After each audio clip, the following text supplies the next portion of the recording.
Chers amis, bonjour. Nous arrivons à la paracha Vaïgash, l'affrontement entre Yosef et Yehuda.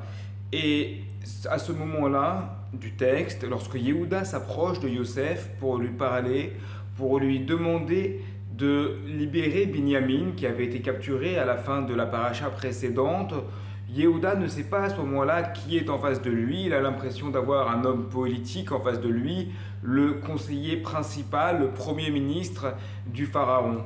Et la manière dont il va lui parler est une manière, lorsqu'on lit le texte, dans le sens simple du texte, une manière de supplication. Il lui raconte sa vie, il lui raconte la vie de son père, il lui raconte par là où ils sont passés. Voilà toutes les tribulations vécues par cette famille.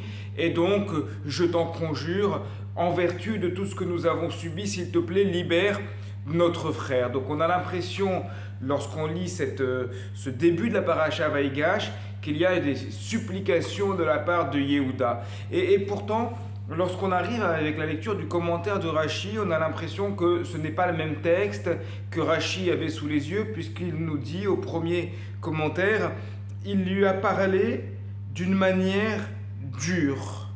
Il lui a parlé d'une manière dure. Rashi apprend cela du fait que Yehuda commence son discours en lui disant Ve'al ira hapecha, et que ta colère ne s'enflamme pas. Et pourtant, dans le texte, on ne voit pas vraiment où est la dureté. On a l'impression que Yehuda supplie comme quelqu'un qui viendrait devant un seigneur en lui disant Seigneur, ou pas forcément devant un seigneur, même devant aujourd'hui, ou par exemple pour parler de quelque chose de concret qui nous touche, quelqu'un qui serait devant un inspecteur des impôts et qui lui dirait oui c'est vrai, il y a des soucis mais vous comprenez, j'ai eu beaucoup de difficultés dans ma vie, ou devant un juge, etc. On sait qu'on est devant quelqu'un qui peut décider de notre sort. Donc on va essayer de lui expliquer le mieux possible le contexte difficile dans lequel nous nous trouvons pour qu'il puisse nous aider justement en allant au-delà de la stricte justice, en prenant en compte ce qu'on fait. Mais Rachid lui nous dit non, Yehuda il parle durement. Et il continue encore dans le Rachid d'après, lorsque Yehuda dit à Yosef qu'il prend pour le premier ministre, Mi Kamora Kefaro, qui est comme toi, comme le pharaon. Rachid donne plusieurs explications. Parmi ces explications, celle qu'il lui donne à la fin, Mikamura Keparo, qui est comme toi, comme le pharaon, si tu continues, et rogue au Techavet Adonera, je te tuerai toi et ton maître le pharaon. Donc là, on est dans une optique totale de confrontation. J'ai entendu de mon ami Raphaël Benita du Beth Midrash Da'at à Nice une idée intéressante, il est que le Midrash n'est pas là pour dire l'inverse du texte. Le Midrash, en fait, va au contraire essayer de répondre à une vraie question qui est sur le texte, mais dans le sens simple du texte.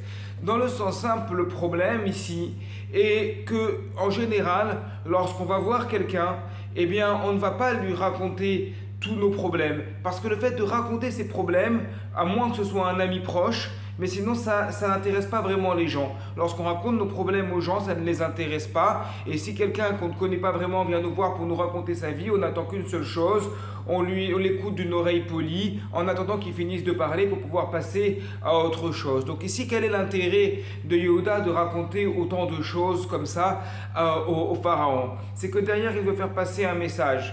Voilà, je reconnais que j'ai beaucoup de raisons de repartir avec Binyamin. À toi d'accepter cela. Soit tu acceptes ce contexte-là difficile que je subis, que toute ma famille subissons, soit à ce moment-là, nous allons partir à la confrontation. On peut expliquer cela avec un machal, avec un exemple, une parabole.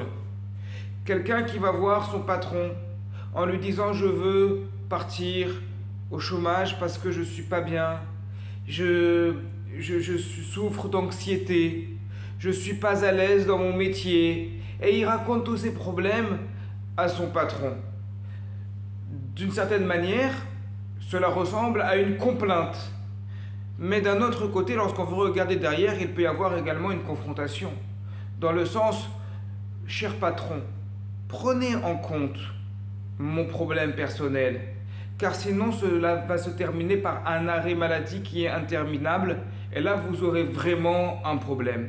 Donc parfois on peut arriver en ayant un discours qui ressemble à une complainte, comme si l'on était une victime, mais qui en réalité, derrière, peut cacher une certaine agressivité, une certaine confrontation latente, si celui qui est en face n'arrive pas à concevoir la difficulté de son interlocuteur. C'est un peu ce qui est en train de se jouer ici entre Yosef et Yehuda. Tout cela mérite bien entendu d'être étudié directement dans le texte de Rashi et dans la suite de la paracha.